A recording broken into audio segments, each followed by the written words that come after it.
Tectonic hazards in contrasting countries. The effects of and the responses to tectonic hazards vary depending on the country's wealth. You need to know about tectonic hazards in contrasting countries. They could be either volcanic eruptions or earthquakes. In this section, we will cover two tectonic hazards in contrasting countries. On the 14th of November 2016, in Kaikoura, New Zealand, they experienced a 7.8 magnitude earthquake. The primary effects of this earthquake were 2 people died, and there were over 50 people injured. Tens of thousands of homes were damaged, and some were even destroyed. 60 people needed emergency housing, and the total cost of the damage was around $8.5 billion. There was over 200 kilometers of road and 190 kilometers of rail line destroyed, and the communications, water, sewerage, and power supplies were cut off. The secondary effects of this earthquake were that the earthquake triggered up to 100,000 landslides. These blocked major road and rail routes. A major landslide blocked the Clarence River, which caused flooding and the evacuation of 10 farms. The earthquake also generated a tsunami with waves around 5 meters. This left debris up to 250 meters inland. This is how New Zealand responded quickly to the earthquake. Their immediate responses were issuing a tsunami warning to all residents of coastal areas. The residents were advised to move to higher ground immediately. Hundreds of people were housed in emergency shelters and community centers, and 200 of the most vulnerable people were evacuated from Kaikoura by helicopter within 24 hours of the earthquake happening. They restored power to most places within a few hours, and temporary water supplies were set up. International warships were deployed to Kaikoura, with supplies including food, medical supplies, and portable toilets. New Zealand's long-term responses were ensuring most road and rail routes were repaired within 2 years.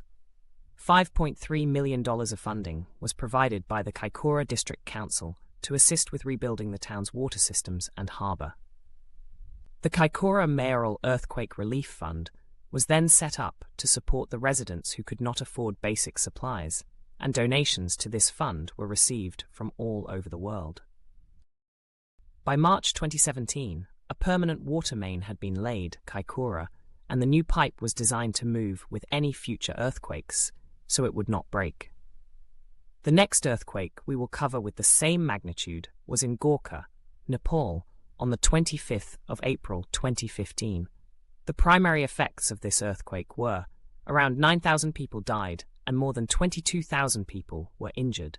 An estimated 800,000 buildings were damaged or destroyed as a result.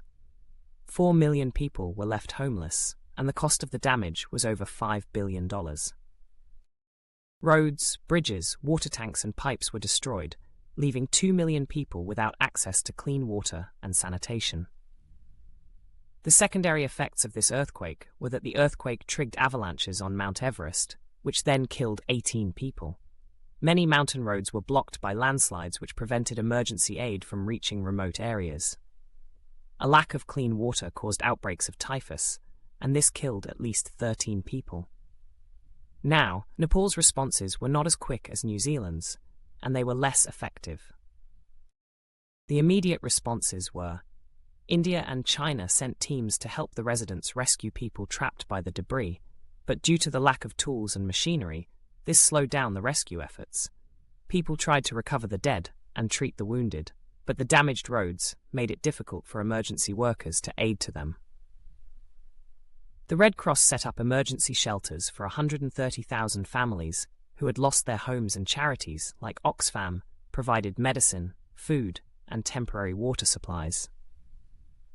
The long-term responses were the World Bank Group financed around $500 million worth of projects to build earthquake-resistant housing and repair roads and irrigation systems.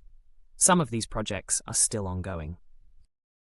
The road from Nepal leading into Tibet was reopened 2 years after the earthquake, but many other routes remained damaged. Many heritage sites were reopened in June 2015 to encourage tourists back to the area. Water supply is being restored, but 2 years after the event, many people did not have access to clean water. NGOs are working with residents to increase their resilience to disasters by providing alternative energy sources.